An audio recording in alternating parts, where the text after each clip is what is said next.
Hello and welcome. I am Kamna, and in this video we are going to see a few examples of what we saw to be a group in the last video. If you have not seen that video, please do. I will put it in the cards right here. Click the I button and you will get the link to that video. That video will give you a better idea of the concept of the group. Without any further ado, let's get started. A non-empty set G along with the operation, let's say star, is a group if it follows the following four properties. The first is the closure property. It means for any two elements in G, when they get operated, the resultant should be inside G. The second property is called as associativity. Associativity just means that the order of operation of elements of G does not matter. Third property is the existence of an identity element. Any element operated by identity element from left or right side, the resultant will always be the input element. Fourth property is existence of inverses. Each element in G should have an inverse. These four properties make G star into a group. We already have seen two examples, that is the set of bijective functions and set of integers. So set of integers Z is a group under usual addition. How about rational numbers under addition? If we add any two rationals, the resultant is again a rational, so it is closed under addition. Second property is associativity. Usual plus is associative in nature, so Q plus is associative also. Third property is the identity property. What will be the identity for rationals? One rational number such that plus any rational number will give the same rational number. It is 0. How about the inverses? For any rational number, its negative counterpart becomes its inverse. How about the set of real numbers? With usual addition again. Yes, it is a group. Again, addition of two reals is a real number. Plus follows associative property. 0 is the identity element. And negative real numbers are inverses of positive real numbers and vice versa. Same thing is happening with complex numbers also. So it is also a group. In all these we took addition as the operation. What happens if multiplication is the operation in consideration? Z with usual multiplication of numbers. Is this a group? So Z is closed under multiplication. Associativity is satisfied as well. What about identity element? Remember, this is multiplicative identity we are talking about, so 0 wouldn't work. Any integer multiplied by 1, the answer would be the same input integer. So 1 is the identity of this set. The product of two integers will never give me identity element 1. So there are no inverses in integers. How about rational numbers with usual multiplication?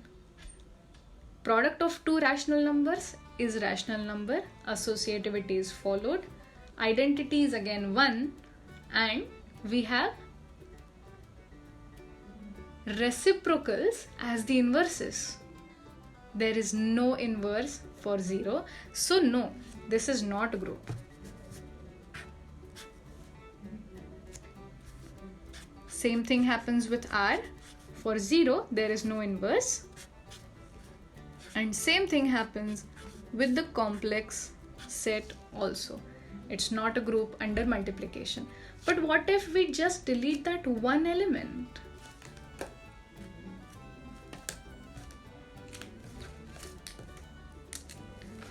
If I delete that one element, so Q minus this 0 element for which there is no inverse, this with usual multiplication, now this is a group. Same thing happens with real numbers also. This is a group. And same thing happens with complex numbers also. So these three, they are groups. How about all the even integers?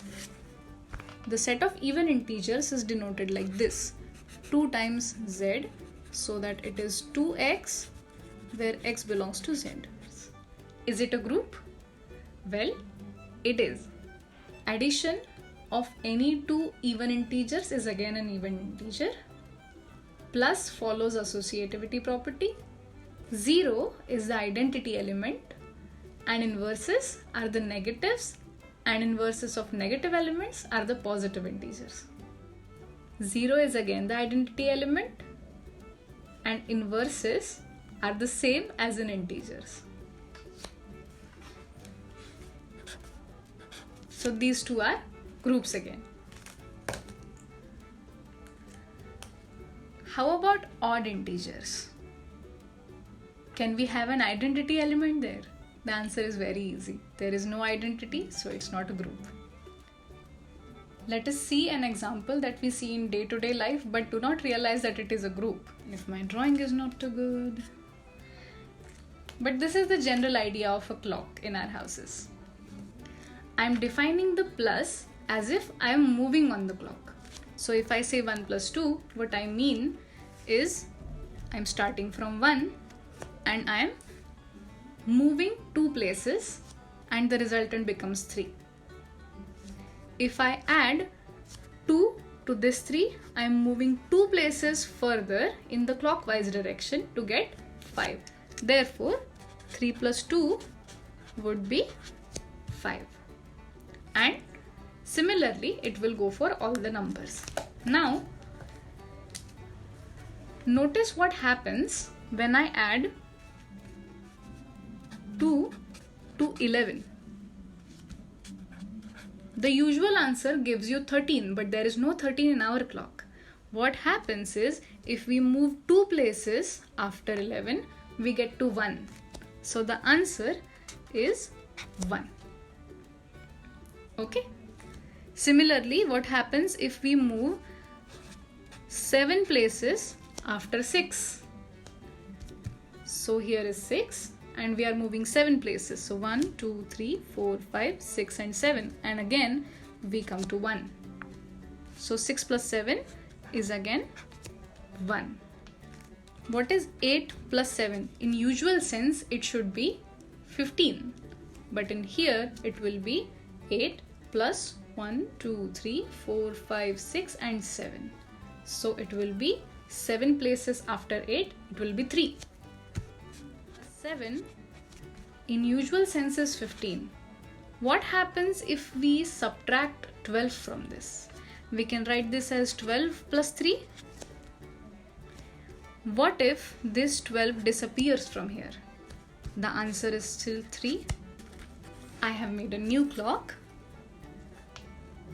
What happens to 9 plus 7? This should be 9 plus 7 in usual sense is 16. 16 can be written as 12 plus 4. We want this 12 to disappear and the answer should be 4. Let's check if it is true. After 9, we have to go 7 places. So 1, 2, 3, 4, 5, 6 and 7. And yes, the resultant is 4. So this pattern should work very well for each of our element. For our special type of addition, if we add 2 hours of the clock, we get another number from the clock. If we call the members of our clock as a set, then this set is closed under the operation of plus that we just defined. If we add 7 plus 8 plus 5, let's add these two first. The answer is 7 plus, what is 8 plus 5? 8 plus 5 should be 13, but it can be written as 12 plus 1. So it should be 1. That means the answer is 8.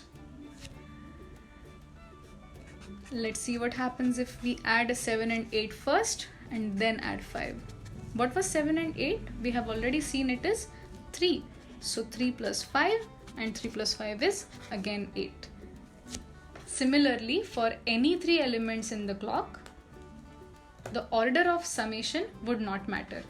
So the set in consideration follows associativity law also.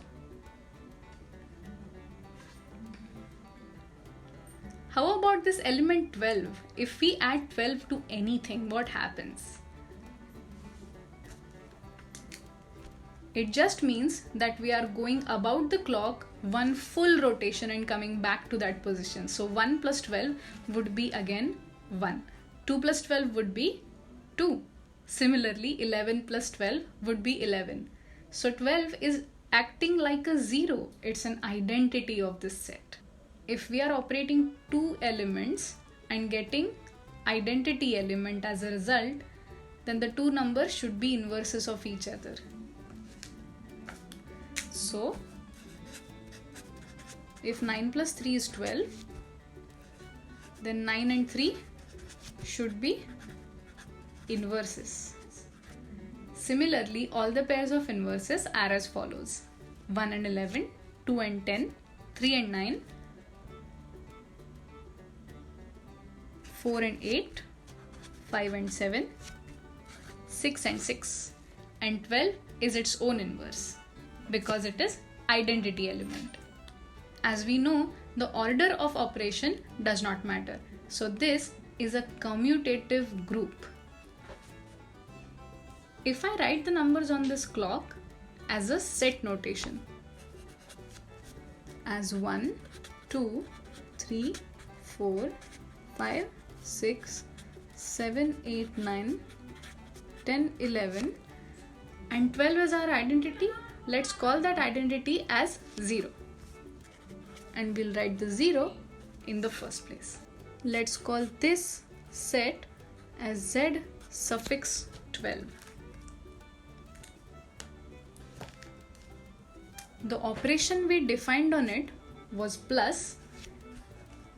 In the standard mathematical language, this is called as addition modulo 12 or mod 12.